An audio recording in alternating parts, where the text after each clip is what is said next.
ఏంటి? The balance of importance of the balance of payments లో కొన్ని పాయింట్స్ ఉన్నాయి. The 6 points are there of the balance of payments. The first point is that economic performance evaluation. Economic performance evaluation. Every country, ఇక్కడ మనం చిన్న point మనం చదువుకున్నట్లయితే the balance of payments provides a valuable insight of the country of economic performances. Economic performance అంటే ఒక దేశం యొక్క economy స్థితి తెలుసుకోవాలి అంటే ఖచ్చితంగా మనము ఈ బ్యాలెన్స్ ఆఫ్ పేమెంట్స్ తయారు చేయక తప్పదు. బ్యాలెన్స్ ఆఫ్ పేమెంట్స్ తయారు చేయకపోతే ఒక దేశ ఆర్థిక పరిస్థితి ఏ విధంగా ఉందో, ఒక దేశము ఆర్థికంగా ఏ విధంగా పర్ఫార్మెన్స్ చేస్తుందో కూడా మనం తెలుసుకోలేము. That is the main point. The second is that currency stability. The currency stability is one of the main important for the balance of payment and also the main important for every nation. ప్రతి దేశానికి currency stability అనేది ఉండాలి. Currency stability లేకపోతే ఆ దేశము inflation లేకపోవడానికి అవకాశం ఉంటుంది, ద్రవ్యోల్బణంలో పోవడానికి అవకాశం ఉంటుంది, దివాలా తీయడానికి అవకాశం ఉంటుంది. Currency stability means especially for example the different types of countries are there. For example, we have to take the Dubai and Arab Emirates, and we have to take the America, England, Australia, like that. These are all the developed countries, and China, like that. These are all the developed countries. They are maintaining the currency stability. స్థిరత్వం అంటాం అంటే విలువ, currency యొక్క విలువ స్థిరత్వాన్ని కలిగి ఉండాలి, స్థిరత్వాన్ని మెయింటైన్ చేసి ఉండాలి. స్థిరత్వం అంటే ఏమిటి? ఫర్ ఎగ్జాంపుల్ రూపాయి విలువ ఈ రోజు పెరిగింది, రేపు తగ్గింది, మళ్ళీ పెరుగుతుంది, మళ్ళీ తగ్గుతుంది. అలా కొద్దిగా పెరగడము తగ్గడము జరిగితే పర్లేదు, కానీ పూర్తిగా తగ్గిపోవడం కానీ పూర్తిగా పెరగడం కానీ జరగకూడదు. అలాంటి స్థితిగతులు తెలుసుకోవాలి అంటే బ్యాలెన్స్ ఆఫ్ పేమెంట్స్ అనేవి మనం ప్రిపేర్ చేయక తప్పదు.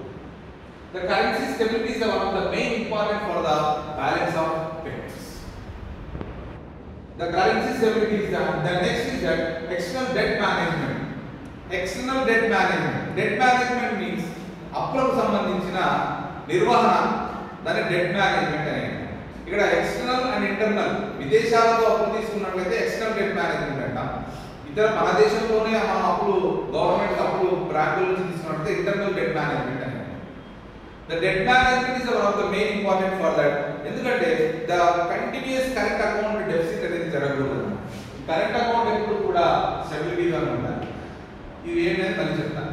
ఇలాంటి ఎప్పుడైతే ఈ ఎక్స్టర్నల్ డెట్ మేనేజ్మెంట్ చేయాలంటే ఆ స్టెబిలిటీ మెయింటైన్ చేస్తేనే డెట్ మేనేజ్మెంట్ అనేది కంట్రోల్గా ఉంటుంది అనేది ఈ బిఓబి ద్వారానే తెలుస్తుంది. Then foreign exchange reserves. Foreign exchange reserves. Foreign exchange అనేది మనకి ఎక్స్పోర్ట్ అండ్ ఇంపోర్ట్ ట్రేడ్స్ లో మనం ఎప్పుడైతే బిజినెస్ ఇంటర్నేషనల్ ట్రేడ్ జరుగుతుందో ఆటోమేటిక్ గా ఈ రిజర్వ్స్ అనేవి ద హెల్తీ బిఓపి సర్ప్లస్, ఈ హెల్తీ బిఓపి సర్ప్లస్ అనేది ఉన్నప్పుడే ఈ ఎక్స్చేంజ్ రిసోర్సెస్ అనేవి పెరుగుతాయి. ఏ దేశమైనా కూడా for example you have to take the different types of countries are there in the world. ప్రతి దేశానికి మనం ఇంకో దేశం పోవాలంటే మన దేశం డబ్బులు అక్కడ చెల్లవు. మళ్ళీ చెల్లాలంటే ఏం చేయాలి? ఆ దేశం డబ్బులు ఆ దేశంలోనే చెల్లించాలి, అంతే కదా. డాలర్స్ అనేవి మన డబ్బులు ఇస్తే వాడు డాలర్స్ ఇస్తాడు, ఆ డాలర్స్ మనం అక్కడ పే చేస్తాం. సేమ్ మన ఇండియాకి అమెరికా కూడా చేయడం అనుకోండి, మన రూపాయలు ఇస్తాం వాళ్ళు డాలర్స్. అలా విదేశీ కరెన్సీ నిల్వలు అనేవి పెంచుకోవాలి. ఎప్పుడైతే విదేశీ కరెన్సీ నిల్వలు పెంచుకుంటామో ఆటోమేటిక్గా మనకి సర్ప్లస్ అనేది, మిగులు అనేది ఉంటుంది. ఆ మిగులును కనుక్కోవడానికి మనం ఈ బ్యాలెన్స్ ఆఫ్ పేమెంట్స్ ని తయారు చేస్తాం. Next is that trade and tariff policy. వర్తకము మరియు దానికి సంబంధించిన నిబంధనలు, టారిఫ్ పాలసీస్. ఈ ట్రేడ్ అండ్ టారిఫ్ పాలసీ నియమ నిబంధనలు అని అంటారు. అదేవిధంగా ఈ ట్రేడ్ అండ్ టారిఫ్ పాలసీస్ ఏ విధంగా చేస్తున్నాయంటే డెఫిసిట్ లేకుండా చూడడానికి పన్నులు మరియు ఇతర వర్తకానికి సంబంధించిన అన్ని పాయింట్లని ఒక పాలసీ క్రియేట్ చేసి ఆ పాలసీల ద్వారా మనకి బ్యాలెన్స్ ఆఫ్ పేమెంట్స్ ని ప్రిపేర్ చేస్తుంది. మరి దానికి సంబంధించిన పాయింట్ ఏం చెప్తున్నాడంటే ఇక్కడ persistent trade of deficit important of the protect of domestic industries. అంటే మన దేశానికి సంబంధించిన వ్యాపారాలను దెబ్బతీయకుండా ఇతర దేశాలకు ఎగుమతులు దిగుమతులు చేసుకోవడానికి అవకాశం కల్పించడం, అది పాలసీ యొక్క మ్యాటర్. అంటే ఇంటర్నేషనల్ ట్రేడ్ అనేది, అంతర్జాతీయ వ్యాపారం అనేది జరగాలి అంటే మన దేశంలో ప్రతి దాన్ని ఎక్స్పోర్ట్ చేయకూడదు, ప్రతి దాన్ని ఇంపోర్ట్ చేసుకోకూడదు. సాధారణంగా ఒక దేశం అభివృద్ధి చెందుతున్న దేశం అని చెప్పడానికి బ్యాలెన్స్ ఆఫ్ పేమెంట్స్ ఎంత ఉపయోగపడతాయో మన దేశం నుంచి ఎగుమతులు ఎక్కువగా చేసి దిగుమతులు తక్కువగా చేసుకోవాలి. అలా దిగుమతులు తక్కువగా చేసుకున్నప్పుడే మనకు ఉపయోగం ఉంటుంది.